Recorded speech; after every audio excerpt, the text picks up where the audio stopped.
India की ओर से यहाँ पे कुमार सौरजीत उम्मीदवार हैं जो राष्ट्रीय जनता दल के नेता हैं। कुमार सौरजीत पहली बार बोधगया विधानसभा के उपचुनाव से निर्वाचित हुए थे। कुमार सौरजीत बोधगया विधानसभा से निर्वाचित होते रहे, विधायक बने और उसके बाद राष्ट्रीय जनता दल और जनता दल यू की सरकार में ये मंत्री बने, पर्यटन मंत्री और उसके बाद कृषि मंत्री। तो दो तरह का मंत्रालय इनके हाथ में गया और कुछ ही दिन के मंत्री रहे ये। और अब जबकि ये गया लोकसभा से उम्मीदवार बनाए गए हैं, आपको बता दें कि 1991 में इनके पिता राजेश कुमार जी ने जीतन राम मांझी को इसी गया संसदीय क्षेत्र में पराजित किया था और वो यहाँ के सांसद बने थे। तो अब मामला फिर से आमने सामने का आ गया है। 1991 के बाद 2024 में फिर राजेश कुमार के पुत्र अब जीतन राम मांझी के सामने हैं। तो अब देखने वाली बात ये होगी कि जीतन राम मांझी अपना बदला पूरा करते हैं या फिर अपने पिता राजेश कुमार की जीत को कुमार सौरजीत दोहराते हैं। दुनिया के मानचित्र पर मशहूर महात्मा बुद्ध की ज्ञान स्थली बोधगया व पिंडदान के लिए विश्व विख्यात धार्मिक शहर गया पहले चरण के चुनाव के लिए तैयार है। गया लोकसभा सुरक्षित सीट पर आगामी 19 अप्रैल को मतदान होना है। नामांकन के आखिरी दिन 19 प्रत्याशियों ने नामांकन पर्चे दाखिल किए। नाम वापसी व स्कूटनी से पूर्व कुल 22 प्रत्याशी चुनाव मैदान में हैं। नामांकन के अंतिम दिन गया में एनडीए और इंडिया गठबंधन के कई दिग्गज अपने अपने उम्मीदवारों के समर्थन में पहुंचे। गया लोकसभा क्षेत्र से इंडिया गठबंधन समर्थित राष्ट्रीय जनता दल के उम्मीदवार कुमार सौरजीत के समर्थन में कई बड़े नेताओं ने आयोजित समारोह को संबोधित किया। राजद प्रत्याशी कुमार सौरजीत ने 28 मार्च अंतिम दिन नामांकन का पर्चा दाखिल किया। गया कॉलेज के खेल परिसर में आयोजित समारोह में इंडिया गठबंधन के नेताओं ने केंद्र सरकार की विभाजनकारी नीति पर चोट किया और कहा कि किसी भी देश के विकास के लिए नागरिकों में प्रेम भाईचारा की आवश्यकता होती है। वर्तमान समय में अशांति और डर के माहौल में देशवासी जी रहे हैं। केंद्र सरकार की कथनी और करनी में बहुत अंतर है। दमनकारी, अहंकारी और तानाशाही नीति अपनाने वाली केंद्र सरकार से गरीब और मध्य वर्गीय लोगों को नुकसान ही पहुंचा है। वक्ताओं ने राजद प्रत्याशी की प्रशंसा करते हुए कहा कि कुमार सौरजीत तेज तर्रार, मिलनसार और काम को तेजी से निपटाने वाले युवा नेता हैं। इसलिए इनकी जीत से गया लोकसभा क्षेत्र का चहुमुखी विकास होगा। मालूम हो कि 1991 में कुमार सौरजीत के पिता राजेश कुमार जनता दल के टिकट पर गया के सांसद चुने गए थे और पिता की हत्या के बाद कुमार सौरजीत ने भी राजनीति में कदम रखा। इंजीनियरिंग की पढ़ाई कर चुके कुमार सौरजीत 2009 के उपचुनाव में लोजपा के टिकट से विधायक चुने गए। बाद के दिनों में लोजपा के राजद से अलग हो जाने, एनडीए में जाने के बाद कुमार सौरजीत राजद के टिकट पर 2015 और 2020 में बोधगया के विधायक निर्वाचित हुए। आरजेडी और जेडी को पिछली सरकार में कुमार सौरजीत पर्यटन और बाद में कृषि मंत्री भी रहे। पहली बार लोकसभा चुनाव लड़ रहे इस राजद नेता के समर्थकों का मानना है कि इनकी जीत निश्चित है। गौरतलब है कि इनका मुकाबला भी राजनीति के दिग्गज पूर्व मुख्यमंत्री व हम के संरक्षक जीतन राम मांझी से होना है। अब इस भिड़ंत का अंजाम तो आने वाला समय ही बताएगा। कुमार सौरजीत के नामांकन सभा में पूर्व मंत्री व बेलागंज के विधायक सुरेंद्र यादव, राजद के राष्ट्रीय महासचिव व एमएलसी अब्दुल बारी सिद्दीकी, शिरघाटी विधायक मंजू अग्रवाल, गुरुआ के विधायक विनय कुमार यादव, विधान पार्षद रिंकू यादव, जहानाबाद के विधायक सतीश दास, गया नगर निगम के मेयर गणेश पासवान, पूर्व डिप्टी मेयर मोहन श्रीवास्तव, पूर्व सांसद राजेश मांझी, पूर्व विधायक विनोद कुमार यादवेंदु आदि सैकड़ों नेता और कार्यकर्ता मौजूद थे।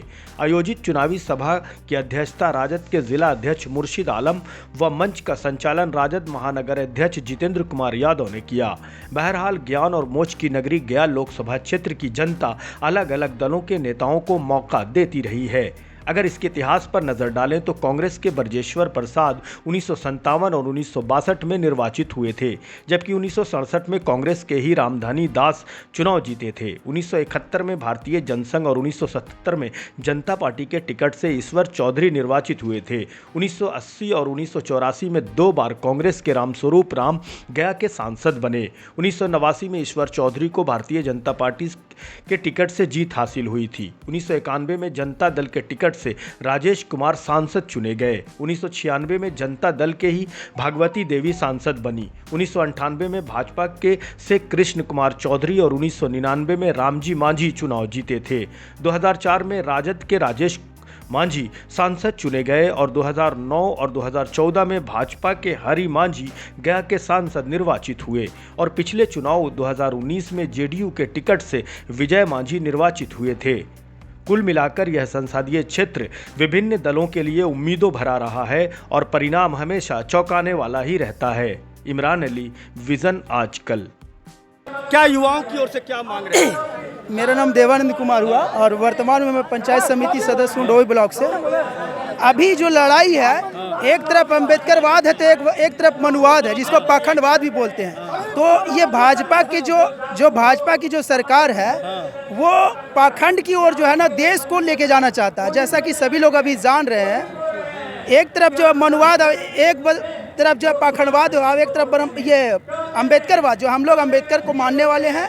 और महागठबंधन ये 400 से पार हम लोग के पक्ष में रहेगा और जितने भी है दल बदलू है जो इधर से उधर हो रहे हैं वो अब समझेंगे।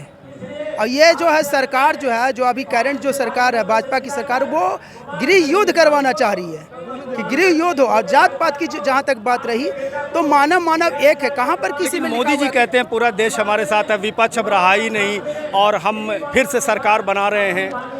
मुगल का शासन यहाँ 800 बरस रहा। मोदी ऐसा कितना आए कितना गए, हिंदू राष्ट्र बनाते बनाते ये भी चले जाएंगे। बस ज़्यादा हम नहीं बोलना चाहते हैं। ये भारतीय जनता पार्टी के लोग केवल जुमला देते हैं और मैं इस जुमला पर कहना चाहता हूँ, बोस न आना बुरा है न जाना बुरा है, ये मोहब्बत का रस्म छिपाना बुरा है। भाजपा वाले लोग बड़ी जालिम है, इससे बच के रखिए। इसका जमाना बुरा है, इसका जमाना बुरा है। ये भारतीय जनता पार्टी के लोग सिद्धांत विहीन राजनीति करते हैं। ये नाथूराम गोडसे के विचारधारा पर चलते हैं।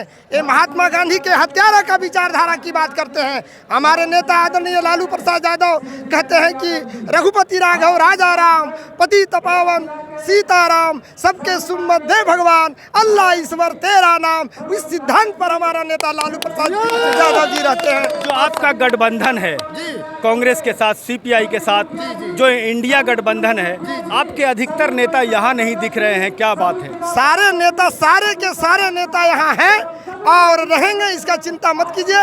हमारा गठबंधन न टूट है, न टूटा है और न टूटेगा। निश्चित रूप से हमारा गठबंधन मजबूत है और आने वाला दिन में हम बिहार के लोग पूरे जनादेश के साथ हम 40 से 40 सीट पर हम उनको शिकस्त देने जा रहे हैं। ये आपको हम बता देना चाहते हैं। पूरा ना कसू कि ये 14-15 लाख रुपए देने की बात की तो 2014 में वो आया नहीं।